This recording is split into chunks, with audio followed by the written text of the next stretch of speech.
Aujourd'hui, nous parlerons de l'Euphrate, un ancien fleuve d'une grande importance, qui a joué un rôle fondamental dans la construction de certaines des civilisations les plus grandes et les plus puissantes de l'histoire. Cependant, en raison des récents changements climatiques, cette rivière est confrontée à une sécheresse importante. Dans cette vidéo, nous explorerons les découvertes faites par les scientifiques dans ce contexte. Nous vous invitons à regarder la vidéo jusqu'à la fin. Tout au long de l'histoire, l'Euphrate a joué un rôle crucial dans l'irrigation des zones environnantes, contribuant grandement à la production de diverses cultures agricoles. Cela lui a valu d'être considéré comme l'un des fleuves les plus importants, en raison de son influence sur l'agriculture et l'élevage. La sécheresse de l'Euphrate a particulièrement touché l'Irak, pays qui dépendait largement de ce fleuve pour ses activités quotidiennes. La sécheresse a affecté la fertilité des terres agricoles, entraînant une baisse de la production agricole et par conséquent la propagation de la famine. De plus, les pénuries croissantes de récoltes ont entraîné une augmentation de la densité de population dans le pays, créant une demande accrue de nourriture malgré le manque de capacité à la produire. L'eau de l'Euphrate est également essentielle pour diverses industries, et sa rareté a eu un impact négatif sur l'économie, rendant la vie quotidienne difficile. Face à cette situation, les autorités ont cherché des moyens de rationaliser la consommation d'eau au lieu d'épuiser les ressources de manière incontrôlée. La consommation excessive d'eau a provoqué une baisse notable du niveau de l'Euphrate. De plus, des barrages ont été construits en Turquie, limitant considérablement le débit d'eau de cette rivière, contribuant ainsi au problème de sécheresse. Il est également mentionné que la politique entre l'Amérique, l'Irak et la Turquie a influencé cette situation. Dans le passé, Saddam Hussein a tenté d'empêcher la construction de barrages et le détournement des eaux de l'Euphrate vers la Turquie.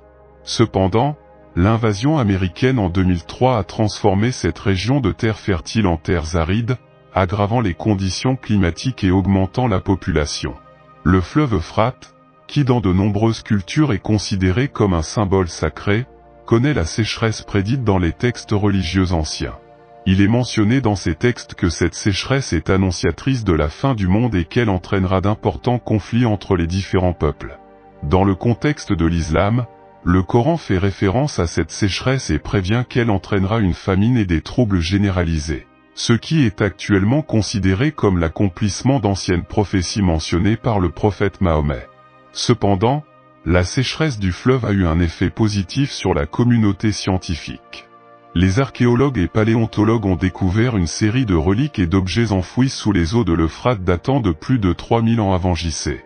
Ces découvertes ont mis en lumière les civilisations anciennes et ont apporté des réponses à de nombreuses questions sur ces sociétés.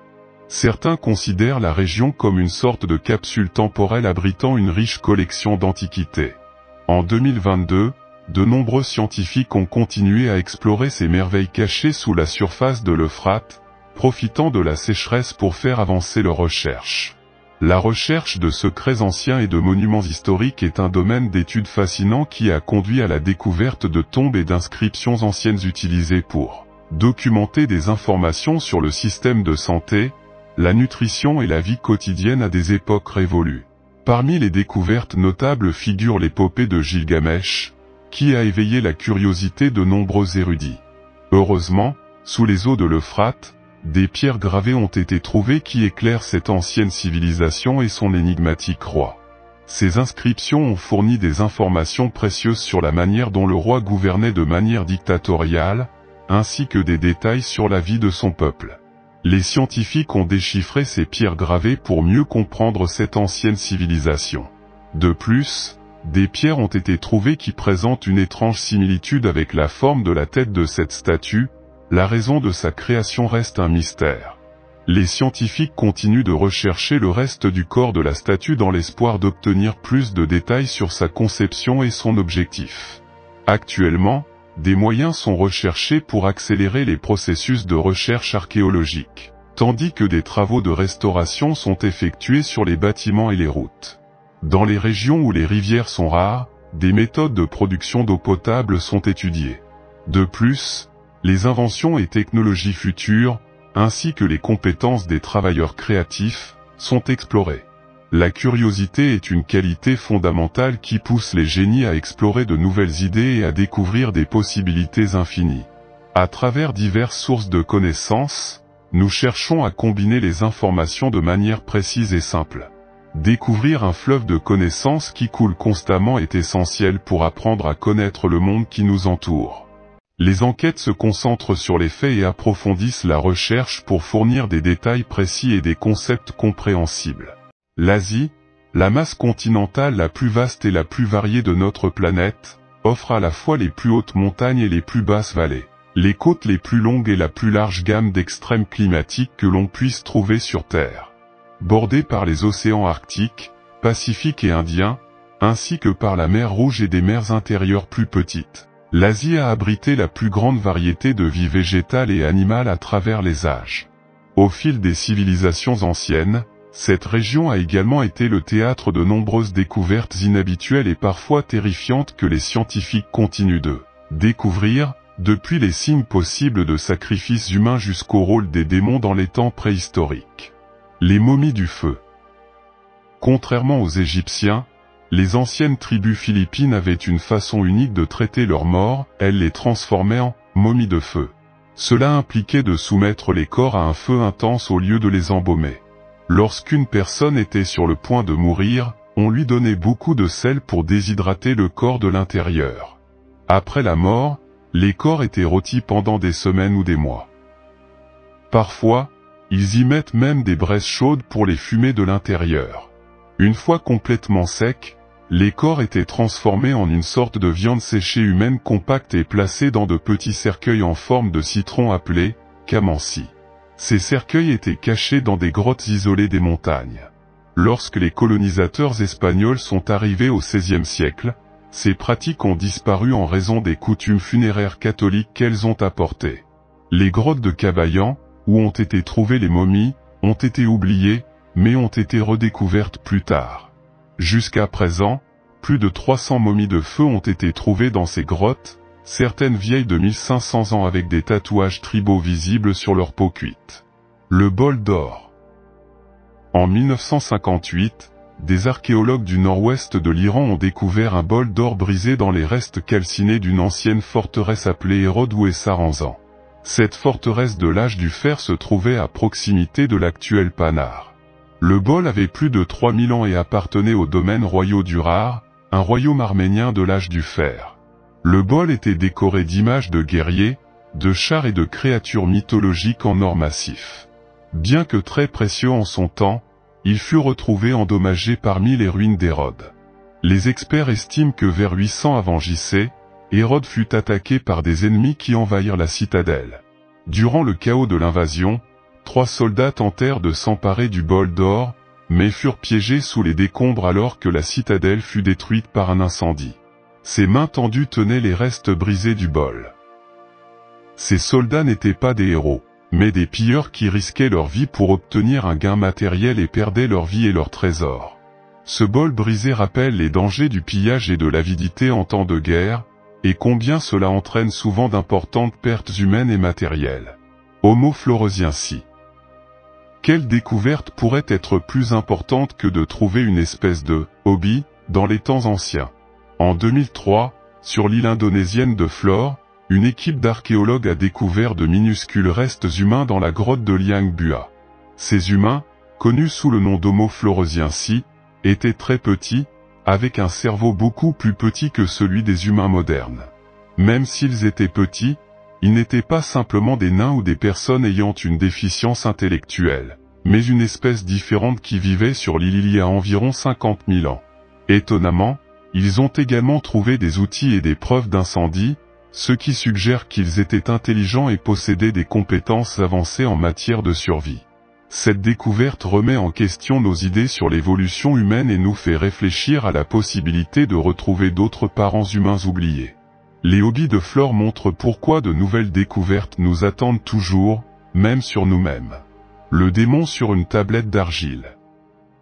En 2020, une ancienne tablette d'argile vieille de 20 700 ans trouvée il y a plusieurs décennies dans un ancien sanctuaire assyrien a été traduite. Cette tablette représente un démon appelé Zo et contient des descriptions d'un ancien rituel d'exorcisme. Il offre un aperçu rare de la démonologie mésopotamienne et de la médecine populaire de cette époque. À l'origine, la tablette a été trouvée dans une grotte sacrée du nord de l'Irak, qui faisait partie d'un temple dédié aux dieux assyriens Asher et Norta. Lors de fouilles dans les années 1950, les archéologues ont découvert cette tablette ainsi que d'autres objets anciens. Dans ce document, Zo est représenté comme un démon ailé avec des cornes, un corps humain, des pattes et une queue d'oiseau et une langue semblable à celle d'un serpent. Le texte explique que Zo était considéré comme un esprit maléfique capable de posséder les humains et de provoquer des problèmes tels que des convulsions et des comportements étranges. À cette époque, les peuples assyriens et babyloniens croyaient que ces afflictions étaient causées par des forces démoniaques plutôt que par des maladies physiques. L'inscription sur la tablette décrit un sort que les prêtres récitaient lors d'un rituel d'exorcisme pour expulser Zo, déclarant que, grâce au pouvoir des dieux Anu et Shamash, l'esprit de Zo serait expulsé et laissé sans défense. Mohenjo-Daro. Mohenjo-Daro était une ancienne ville de la vallée de l'Indus, aujourd'hui au Pakistan et en Inde. C'était l'une des villes les plus avancées de l'âge du bronze, avec une population de plus de 35 000 habitants vers 2500 avant JC. Cependant, elle fut complètement abandonnée vers 1800 avant JC. Et ses ruines restèrent longtemps oubliées. Les archéologues ont commencé à l'étudier dans les années 1920 et ont découvert de nombreux détails intéressants, mais aussi un sombre mystère quant à sa disparition. Le nom, Mohenjo-Daro, signifie « tumulus des morts » en sindhi, en raison des squelettes humains éparpillés parmi les décombres.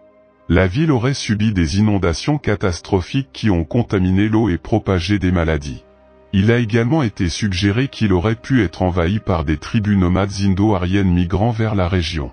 Les restes montrent des signes de violence, comme des blessures au crâne et au squelette dans les rues. Les analyses chimiques indiquent éventuellement l'utilisation d'armes incendiaires lors de la destruction de la ville. Même si les catastrophes naturelles ont joué un rôle, les faits suggèrent que la ville a également connu une fin violente. Même si nous ne savons pas qui furent les conquérants, le nom « tumulus des morts » nous rappelle les terribles coups de la guerre dans l'Antiquité. Les tablettes Anunnaki. La théorie des anciens astronautes soulève l'idée que des êtres extraterrestres ont visité la Terre dans le passé et ont eu un impact sur les civilisations anciennes. Ces partisans citent des preuves telles que les pyramides égyptiennes et les anciennes tablettes sumériennes. Ces tablettes mentionnent les Anunnaki, des êtres venus chercher de l'or, qui ont modifié les premiers humains et qui ont apporté une technologie avancée. Bien que la plupart des chercheurs considèrent les Anunnaki comme faisant partie de la mythologie, les partisans de cette théorie croient en une véritable intervention extraterrestre dans l'histoire de la Terre. En fin de compte, que nous croyions ou non à cette théorie, elle démontre notre curiosité d'expliquer nos origines et notre relation avec l'univers. Les histoires anciennes sur les dieux descendants du ciel reflètent notre recherche de sens plus que la réalité. L'existence ou non d'anciens extraterrestres reste un mystère, mais notre fascination pour ces possibilités continue de guider notre recherche de réponses sur nos débuts énigmatiques. Les pièces cachées du Taj Mahal. Le Taj Mahal à Agra, en Inde, est célèbre pour sa belle architecture islamique et son histoire romantique, car il a été construit par l'empereur moghol Shah Jahan au XVIe siècle à la mémoire de son épouse Mumtaz Mahal. Cependant, il existe des légendes sur d'éventuelles chambres cachées dans son niveau inférieur qui n'ont jamais été ouvertes. Certains affirment que le Taj Mahal a été construit au sommet d'un ancien temple hindou dédié à Shiva et que les chambres scellées pourraient en contenir des preuves.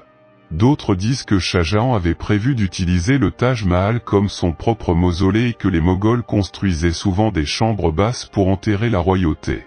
En 2015, des analyses souterraines ont été réalisées qui ont confirmé la présence d'une chambre derrière les murs au niveau inférieur. Mais une exploration plus approfondie n'est pas autorisée en raison du risque d'endommagement du bâtiment. Le contenu et le but de ces caméras cachées restent donc un mystère. Il existe également une légende suggérant que Shah Jahan envisageait d'enterrer des trésors à ses côtés dans le mausolée. Bref, les chambres cachées du Taj Mahal restent une énigme après 400 ans. Le pilier suspendu. Le temple Lepakshi, un ancien temple hindou situé dans le district d'Anantapur, dans l'Andhra Pradesh, en Inde, abrite un étonnant pilier connu sous le nom de « pilier suspendu ». À première vue, il semble flotter dans les airs sans aucun support visible en dessous. Cependant, cet effet mystérieux est en réalité une illusion architecturale ingénieusement conçue. Le pilier est relié au toit et contient une poutre de support cachée dans ses sculptures complexes. Bien qu'il ait été construit à une époque sans machines modernes, il démontre l'habileté impressionnante et les connaissances structurelles des anciens constructeurs indiens. Cette astuce optique perdure depuis plus de 400 ans et le secret du pilier suspendu reste intact. La créativité et l'ingéniosité des concepteurs de ce temple illustrent la sophistication artistique et les capacités d'ingénierie avancées de l'Inde ancienne. Le pilier suspendu reste une source d'admiration, même pour ceux qui connaissent son secret, et témoigne du savoir-faire technique des constructeurs d'il y a des siècles.